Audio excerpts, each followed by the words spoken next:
요한계시록 17장 7절에서 11절까지의 말씀입니다. 요한계시록 17장 7절에서 11절까지의 말씀을 교독하도록 하겠습니다. 요한계시록 17장 7절에서 11절까지입니다. 7절 제가 먼저 읽습니다. 천사가 이르되 왜 놀랍게 여기느냐? 내가 여자와 그가 탄 7 머리와 10뿔 가진 짐승의 비밀을 내게 이르리라.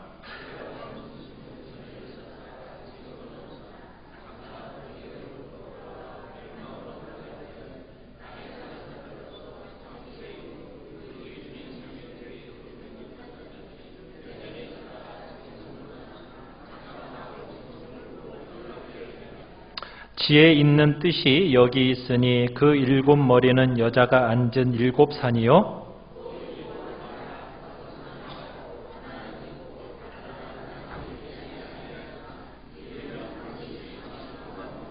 같이 읽습니다. 전에 있었다가 지금 없어진 짐승은 8째 왕이니 7 중에 속한 자라. 그가 멸망으로 들어가리라. 아멘. 오늘 말씀의 제목은 짐승의 7 머리라는 제목으로 말씀을 나누고자 합니다.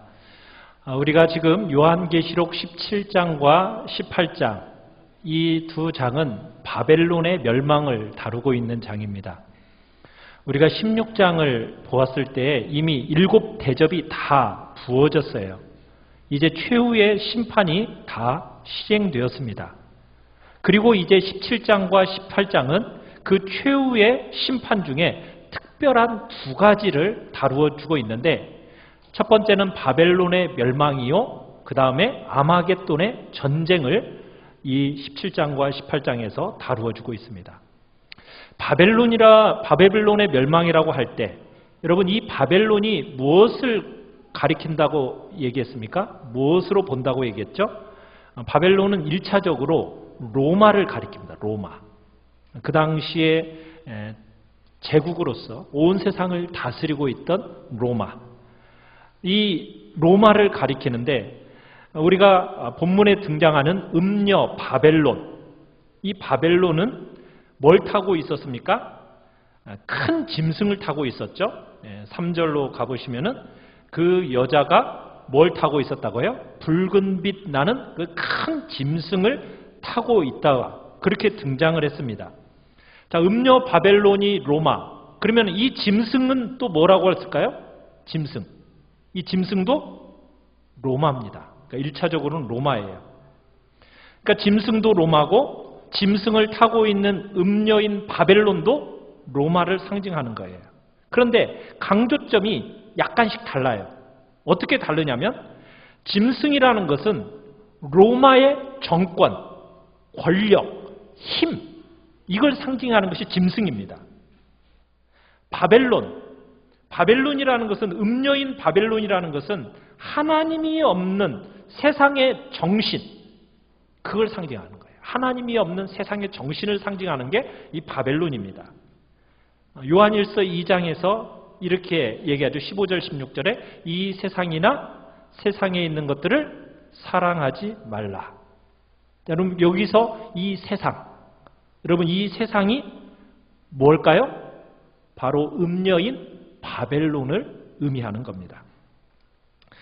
여러분이 한 번 더 큰 그림을 한 번 더 보시면은 16장에서 대접이 다 부어졌잖아요. 그럼 마지막이 왔어요. 자, 인류의 마지막에는 어떤 일이 있을까요? 2 가지 일이 일어납니다. 하나는 악과 모든 죄에 대한 진노와 형벌이 완성이 됩니다. 또 한쪽은 하나님의 모든 의와 영광이 완성이 됩니다. 그러니까 2 가지의 종말, 이 2 가지가 종말에 일어날 일인데, 우리가 보게 되는 이 17장과 18장에서는 7 대접이 다 부어지면서 마지막 때에 악이 어떻게 소멸되고 멸망받게 되는지를 보여주는 장이 바로 이 17장, 18장이에요. 그리고 19장부터 21장까지는 하나님의 의와 하나님의 영광이 어떻게 완성이 되는가, 이것을 우리가 보게 될 거라는 겁니다. 그래서 여러분들이 지금 보게 되는 17장, 18장이 무엇을 지금 향하여 가고 있는지, 19장부터 21장은 우리가 무엇을 보게 될 건지를 여러분이 큰 그림으로서 가지고 요한계시록을 보시라는 얘기입니다. 자, 음녀인 바벨론. 이 바벨론은 어떻게 보면 하나님이 없는 이 땅의 화려함, 영광, 이걸 상징하는 것이 바로 이 음녀 바벨론이에요. 탐욕과 육적인 쾌락을 위해서 말씀과 거룩과 믿음을 내어버리는 삶을 살도록 유혹하는 그 모든 이 세상, 이게 바로 바벨론입니다. 여러분, 이 땅에 살아가는 것 중에서 제일 귀하고 복된 게 뭐예요? 하나님 앞에서 믿음으로 살아가는 거예요. 그렇죠? 여러분, 이것이 제일 귀하고 복된 거라고 믿으십니까? 네. 하나님 앞에서 믿음으로 살아가는 것만큼 가장 귀하고 복된 것이 이 땅에 없어요. 그런데 우리로 하여금 믿음으로 살지 못하도록 이 땅의 여러 가지 것들이 우리를 유혹하는 겁니다. 넘어지게 만드는 거예요. 그게 전부 뭐라고요? 음녀 바벨론이라고요. 그러니까 바벨론이 유혹하는 것이라면 짐승은 뭘까요? 짐승은 그렇죠. 능력, 권세, 힘. 그러니까 능력과 권세와 힘을 가지고 이 세상에서 우리를 억압하고 억누르는 거예요. 그렇게 해서 우리로 하여금 하나님이 아닌 세상으로 가도록 자꾸 우리를 밀어붙이는 존재가 바로 이 짐승입니다. 그러니까 음녀 바벨론, 짐승, 둘 다 똑같이 우리를 누구에게로부터 떠나게 만드는 거라고요? 하나님으로부터 떠나게 만들어서 믿음으로 살지 못하도록 만드는 유혹하는 세력은 음녀 바벨론이고, 우리를 강압적으로 밀어붙이는 세력은 짐승이란 얘기입니다. 우리가 지난주에는 짐승을 타고 있는 여자를 봤어요. 음녀 바벨론을 봤어요. 자, 오늘은 여자가 타고 있는 이 짐승을 우리가 한번 집중적으로 보도록 하겠습니다. 우리 7절을 다시 한번 읽어보겠습니다. 시작. 천사가 이르되 왜 놀랍게 여기느냐? 내가 여자와 그가 탄 7머리와 10뿔 가진 짐승의 비밀을 내게 이르리라. 자, 그러면서 여자가 타고 있는 이 짐승의 비밀을 우리에게 보여주겠대요. 자, 첫 번째로, 자, 그 짐승에 대해서 이 천사가 나타나서 해석을 하는데 첫 번째 뭐라고 하는가? 우리 8절을 읽어보겠습니다. 시작. 내가 본 짐승은 전에 있었다가 지금은 없어. 정차 무저갱으로부터 올라와 멸망으로 들어갈 자니 땅에 사는 자들로서 창세 이후로 그 이름이 생명책에 기록되지 못한 자들이 이전에 있었다가 지금은 없으나 장차 나올 짐승을 보고 놀랍게 여기리라. 자, 여기서 지금 보면은 짐승을 가리킬 때 등장하는 중요한 묘사 중에 하나가 있습니다. 그건 뭐냐면 이렇게 써 있죠. 옛날에는, 전에는 있었다가 지금은 없죠. 없다가 앞으로 어떻게 될 거래요? 나타날 거래요. 여러분, 이 짐승을 묘사할 때 13장에서 이런 묘사를 한번 했었어요. 오늘 본문에서 나오고 지금 11절을 보시면 또 나옵니다. 11절을 보셔요. 자, 11절에 보면은 짐승을 묘사할 때 어떻게 묘사하고 있습니까? 전에 있었다가 지금 없어진 짐승. 그렇게 하면서 이 짐승을 또 묘사하고 있어요. 자, 이 짐승이 뭐라고요? 로마 제국입니다.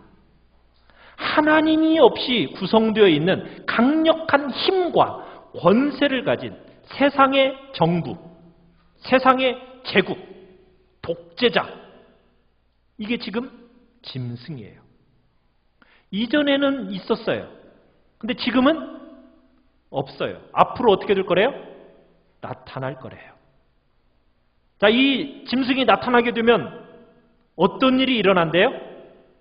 8절 하반절에서 그렇게 얘기하고 있죠. 창세 이후로 그 이름이 생명책에 기록되지 못한 자들이 이전에 있었다가 지금은 없으나 장차 나올 짐승을 보고 놀랍게 여기리라. 자, 놀랍게 여겨서 결국은 어떻게 할까요? 그 짐승을 어떻게 할까요? 놀랍게 여기니까 따라다니겠죠. 그죠? 그러니까 강력한 세상의 권력이 과거에 있었는데 지금은 없었어요. 근데 앞으로 어떻게 될 거라고요? 나타날 것인데 사람들이 너무나 놀랍게 여기고 좋아하면서 이 짐승을 따라가게 될 거라는 거예요. 사랑하는 성도 여러분, 이 세상 사람들이요, 강력한 제국이 출현하는 것을 좋아할까요? 싫어할까요? 좋아할까요? 싫어할까요? 좋아합니다. 그걸 원해요. 사람들이 원해요. 로마 제국과 같은 그런 거대한 힘 있는 제국의 출현을 원해요. 여러분, 이라크에서, 옛날에 지난 이라크에서 그 이라크 사람들이 제일 원하는 게 뭔지 아세요? 느부갓네살 임금의 출현을 원합니다. 느부갓네살의 출현. 느부갓네살이 누군지 아시죠? 네. 바벨론의 강력한 제왕이었던 느부갓네살. 그게 이제 이라크였거든요. 오늘 시대의 이라크의 나라거든요. 그러니까 어지간한 힘을 가진 사람들은 자기가 느부갓네살처럼 생각을 했어요. 이라크가 붕괴되기 전에 미국과 막 맞붙었던 사람이 있었죠. 누구죠? 후세인. 그죠? 사담 후세인. 이 후세인을 가리켜서 사람들이 느부갓네살의 후예인 것처럼 막 추앙을 했고 부추겼어요. 그러면서 이 사람이 그 자신감을 갖고 미국하고 붙은 거거든요. 그러니까 사람들은 과거에는 있었는데 지금은 없는, 그러나 어느 순간에 다시 나타나게 될 이 강력한 제국, 독재자들, 이걸 굉장히 놀랍게 여기면서 좋아하고 따르게 된다는 거예요. 이게요, 역사 안에서 계속 반복되는 현상입니다. 이 세상에서 강대한 제국들은 강력한 힘을 가지고 절대적인 권력으로 군림하면서 등장했다가 사라져요. 그 다음에 제국이 또 일어났다가 열심히 권력을 떨치다가 또 사라집니다. 이 제국이라는 것은 하나님이 없이 이 땅에서 힘으로 이 땅을 다스리는 존재들이에요. 근데 사람들은 얼마나 세상의 영광과 능력에 굶주려 있는지 이 독재자, 제국, 강력한 제왕이 등장하면은 너무나 행복해하고 좋아한다는 거예요. 안 그럴 것 같죠? 근데 사람들은 그래요. 어떤 면에서 우리가 사는 이 시대에도 그대로 적용이 돼요. 1970, 80년대 이전에는 여러분, 미국과 소련이라는 양대 산맥이 팽팽하게 맞서고 있었어요. 그죠? 여러분 다 아시잖아요. 미국과 소련. 그때는요, 요즘처럼 싸움이 많지 않았습니다. 두 제국이 딱 붙어서 대립되어 있으니까 군소지역의 분쟁이 거의 없었어요. 그런데 소련이 어떻게 돼버렸죠? 붕괴돼 버렸죠. 그러자 어떻게 되었습니까? 온갖 민족 분쟁, 국지전, 어려움들이 곳곳에서 생겨나요. 그 이후로 테러가 많이 생기고요. 민족끼리의 싸움이 자꾸 생겨나는 거예요. 그러니까 사람들이 뭘 기대하겠어요?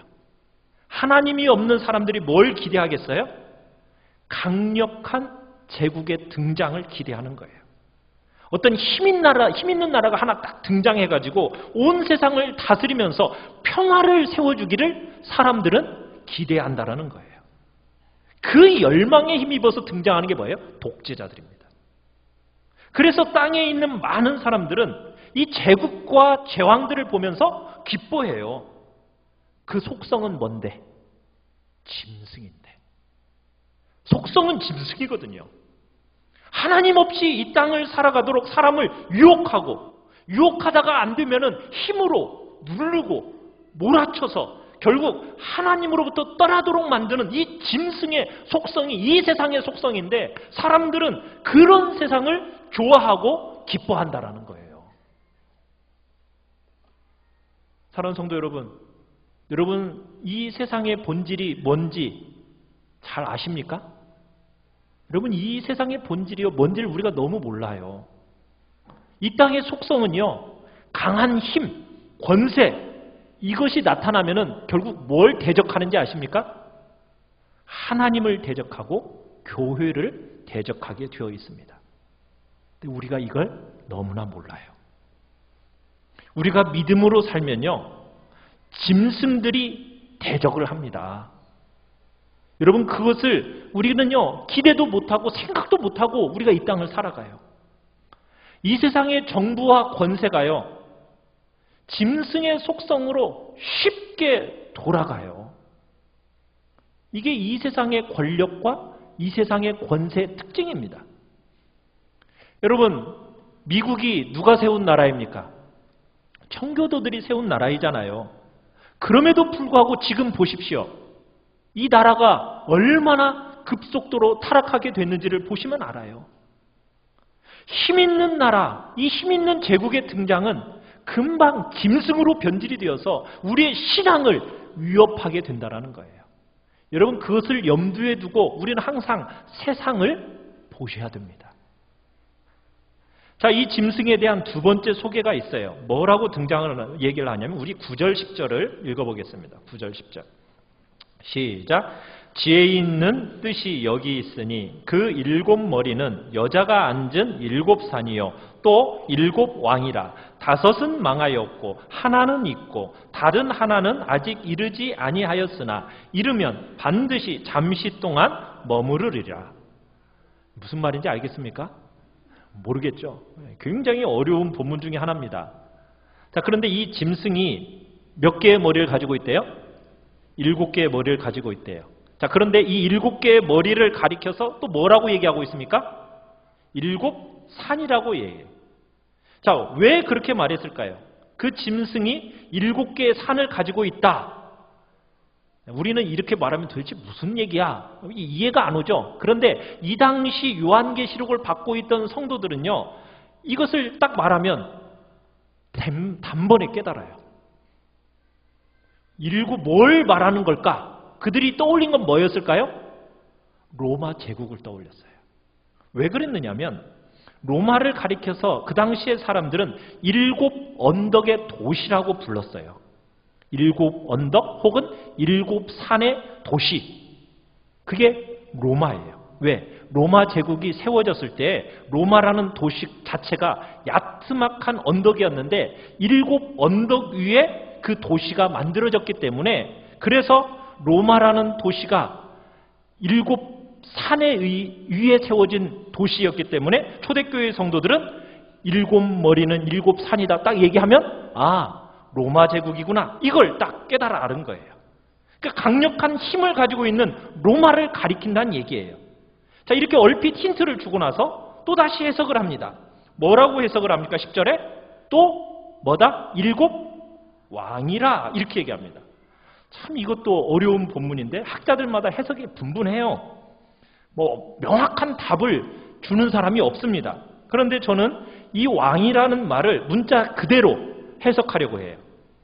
자, 로마에 몇 왕이 있었다는 얘기예요?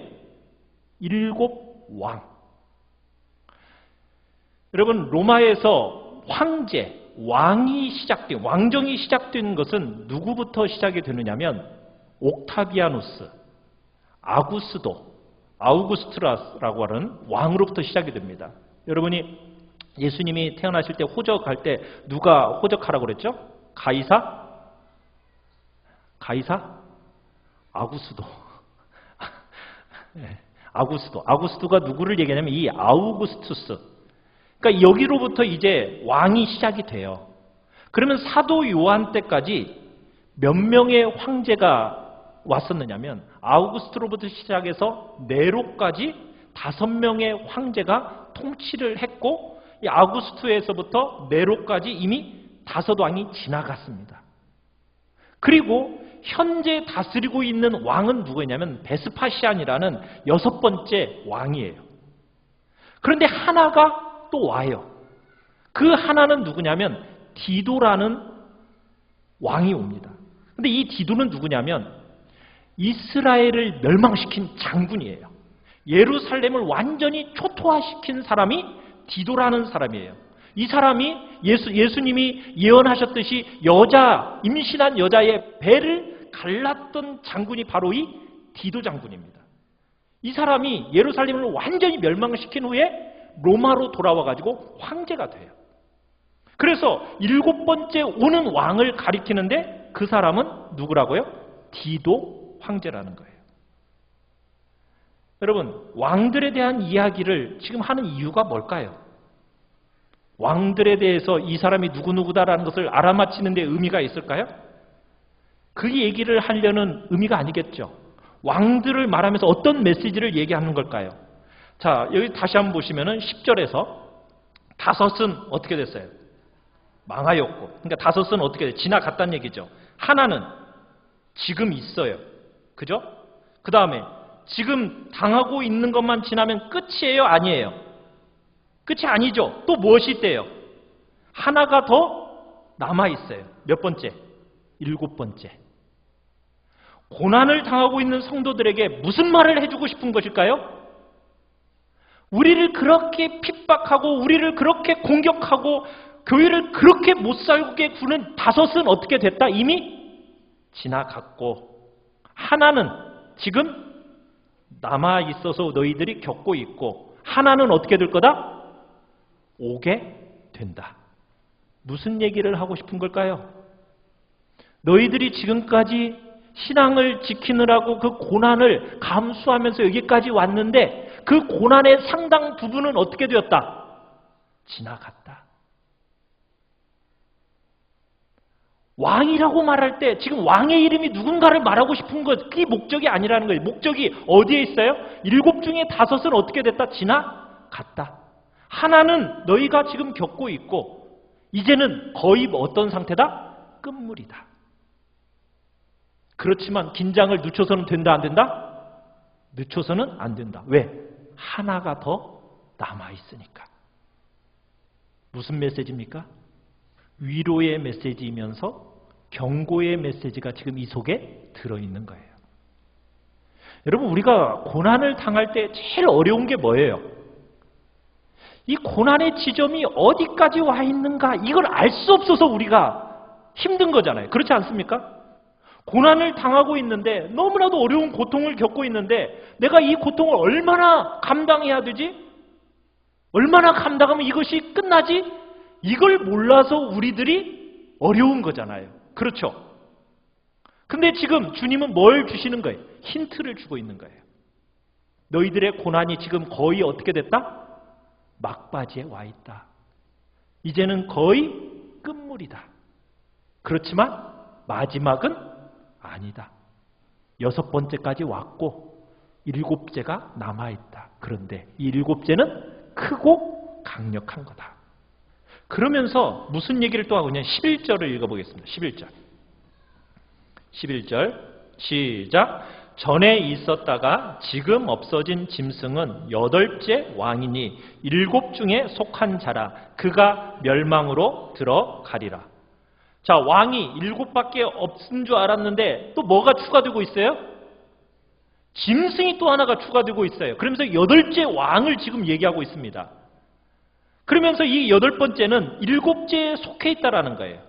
무슨 뜻이냐면 이 짐승은 앞으로 하나 더 오게 되는데 7번째 왕보다도 원본에 해당되는 거고 7에 있었던 모든 왕들의 속성을 그대로 가지고 있는 존재. 7번째와는 구별이 되지만 8번째 왕으로서 그런 짐승이 등장할 거다. 우리에게 뭘 얘기해주고 있냐면 마지막 시대에 적그리스도가 등장할 것을 우리에게 미리 가르쳐주고 있는 겁니다. 적그리스도의 등장. 여러분, 초대교회 성도들의 관점에서 보면은 이 디도 황제의, 디도 장군의 핍박이 가장 어려운 핍박 중에 하나였어요. 그런데요, 나중에 보니까 실제적으로는 더 나중에 오는 도미티안이라는 황제 때 그리스도인들에 대한 핍박이 제일 본격적으로 가장 심하게 이루어지게 됩니다. 그때 이 도미티안 황제라는 핍박이 가장 큰 핍박 중에 하나였거든요. 그래서 초대교회 성도들이 자, 이 디도가 마지막 핍박 중에 하나다. 7번째다. 디도가 끝나면 다 끝나겠지 했는데 뭐가 있다고요? 적그리스도의 왕국이 또 있다라는 거예요. 여러분, 마지막 시대에 적그리스도의 왕국이 등장하게 될 겁니다. 모든 시대를 살아가고 있는 우리들에게 주는 경고가 뭘까요? 5번째 고난이 끝났습니다. 6번째를 가고 있어요. 자, 그런데 마지막이 아니에요. 그러니 근신하고 깨어있으라는 거예요. 근신하고 깨어있으라. 여러분, 일제시대 때, 우리나라 일제시대를 보면은 무려 30년 이상 일제의 핍박을 견디다가요, 해방되기 한두 달을 앞두고 감옥에서 병사하신 분들이 상당히 많았다고 합니다. 그러니까는 잘 참다가 해방 몇 달을 앞두고 돌아가신 분들이 굉장히 많다는 거예요. 해방 직전에 조금만 몇 달을 참기만 했으면은 어떻게 되었을 텐데, 해방을 경험했을 텐데. 왜 그랬을까요? 감옥에서 견딜 수 있는 데까지 견디다가 끝에 가서 그만큼 힘을 소진하는데 소망이 보이지가 않으면은 마음이 어떻게 돼요? 낙심과 절망 속에서 굉장히 많은 에너지를 소비하면서 결국에는 건강도 약해지고 전신이 쇠약해지면서 더 이상 견디지 못해 쓰러지게 되는 거예요. 주님은 그걸 잘 아셔요. 고난 가운데 있는 성도들에게 가장 궁금한 것이 도대체 내가 지금 이 고난에 어디쯤 와 있는 걸까? 얼마나 더 오래 이 고난을 내가 참아야 하는 걸까? 근데 오늘 이 말씀을 통해서 주님은 뭘 얘기하고 싶은 거예요? 고난이 지금 어느 지점에 와 있다? 끝 지점에 와 있다. 그렇지만 사탄의 마지막 발악을 조심해라. 그러면은 능히 승리할 수 있을 거다. 이 말씀을 하시고 싶은 거예요. 사랑하는 성도 여러분, 우리가 상당히 많은 고난의 길을 믿음으로 살아가고 있습니다. 교회와 성도들이 애써가면서 어떻게 보면 지금 2000년 이상을 달려왔어요. 어쩌면 5번째 임금이 다 지나갔어요. 우리가 지금 처해 있는 단계는 6번째 단계예요. 고난의 상당수가 다 끝났습니다. 끝물에 지금 와 있어요. 그러니까 뭐 하지 말라고요? 절대로 지치지 말라고요. 여러분, 지치지 마십시오. 멸망받을 이 세상 안에서, 멸망받을 이 세상의 힘과 유혹들 앞에 절대로 지치지 마십시오. 마음을 지키십시오. 거의 끝물이에요, 끝물. 세상이 멸망하는 것, 여러분 눈으로 볼 때가 조만간 올 겁니다. 그렇지만 그게 마지막이에요, 아니에요? 아직은 아니에요. 아직 뭐가 남아있어요? 7번째. 그리고 마지막 적그리스도가 남아있어요. 그래서 여러분, 근신하는 마음 풀어서는 안 됩니다. 근신하고 이 마지막 남아있는 이 고난과 수고에 믿음의 삶을 끝까지 살라고 지금 권면하고 있는 거예요. 이 지상의 시대를 살아가는 모든 시대의 교회를 향해서 주님은 요한을 통해서 말씀하고 싶어 하는 거예요. 거의 다 됐다. 조금만 기다려라. 조금만 더 기다려라. 마지막이 오면 마지막 소용돌이가 같은 큰 아픔, 어려움이 있을 거다. 그렇지만 그때 마음 놓지 말고 근신하고 깨어 있어서 네 마음 붙들고 있어라. 사랑하는 성도 여러분, 우리가 사는 이 세상 영원한 세상 아닙니다. 그죠? 이 세상은 어떻게 될 겁니까? 이 바벨론의 아름다움이라는 거, 부요함이라는 거, 사치스러움이라는 거, 탐욕이라는 거, 그것이 우리를 조장하지만 이거 나중에 다 어떻게 돼요? 다 무너집니다. 하나님 없이 행복할 것 같아요? 그렇지 않아요. 그럴 거라고 자꾸 많은 유혹을 우리에게 바벨론이 던져줘요. 여러분, 그렇지만 하나님이 없는 이 세상은 다 버려지고 심판받게 됩니다. 이 하늘과 이 땅이 무너지고 망한다는 게 아니에요. 뭐가 망한다는 얘기예요? 이 세상을 구성하고 이 세상을 지배하고 있는 정신, 생각, 여러분 이거 다 망하게 된다는 거예요.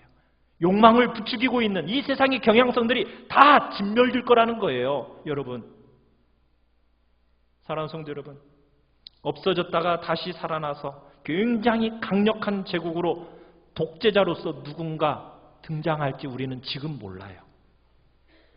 그런데 온 세상이 그런 제국을 사모하고 그리고 그런 제국이 딱 나타나면 그 제국 앞에 다 굴복할 때 여러분은 믿음을 지키셔야 됩니다. 우리의 믿음을 지키는 것이 마치 계란으로 바위를 치는 것 같을 때가 있어요. 그러더라도 절대로 낙심하지 마십시오. 왜요? 끝물입니다. 절대로 낙심하지 마십시오. 이 세상이 우리 눈앞에서 무너지는 순간 반드시 있습니다. 여러분이 역사를 보면서 우리의 모든 시대를 지배했던 정신들이 다 어떻게 됐습니까? 때가 되니까 다 사라졌어요. 지금 이 시대를 지배하고 있는 게 어떻게 보면 자본주의요. 물질이 만능이로 여기는 황금망능주의 사상이 이 시대를 지배해 나가고 있어요. 이 모든 것을 할 수 있는 것 같다라고 하는 이 시대 정신이 이 시대를 다 막 주무르고 아우르고 있어요. 그런데 이 시대 정신은 어떻게 될까요? 조만간에 다 무너집니다. 그러기에 여러분이 좀 물질이 모자라다고 생각하세요? 그걸로 인해서 왜소하게 여기지 마십시오. 이 땅의 관점으로 여러분들이 조금 열악하고 모자라기 때문에 상대적으로 여러분 자신을 실패자라고요? 절대로 그렇게 여겨서는 안 됩니다. 물질의 만능주의를 가지고 있는 이 시대의 정신들 다 무너집니다. 5은 이미 지나갔습니다. 6번째 우리 살고 있어요. 7번째가 남아 있습니다. 그러기에 너무 좌절하지 마시고 힘들다고 고통스러워하지 마시고 끝물인 줄 아시고 끝까지 믿음을 지켜나가는 복된 자리에 있기를 간절히 축원합니다. 마지막 소용돌이가 올 거예요. 와서 여러분의 마음을 한번 또다시 들쑤셔 놓을 겁니다. 여러분을 막 괴롭히고 넘어뜨리기 위해서 온갖 형태로 유혹하고 여러분을 강압적으로 할 그때가 우리에게 반드시 있을 거예요. 그때는 마지막 끝물인 줄 아시고 두려워하지 말고 믿음으로 마음을 지키고 달려가시기를 바랍니다. 끝까지 이 믿음의 원리를 붙들고 살아가시길 바랍니다. 이 세상의 강력한 유혹, 이 세상의 강력한 힘이 여러분을 믿음에서 떠나게 하거나 하나님을 신뢰하는 사람으로부터 떠나가게 하려고 할 때 하나님을 더욱 전심으로 의지하는 복된 믿음의 삶을 살아가는 우리 귀한 성도님들이 되시기를 간절히 축원합니다. 우리 시간 같이 찬양하며 나아갑시다.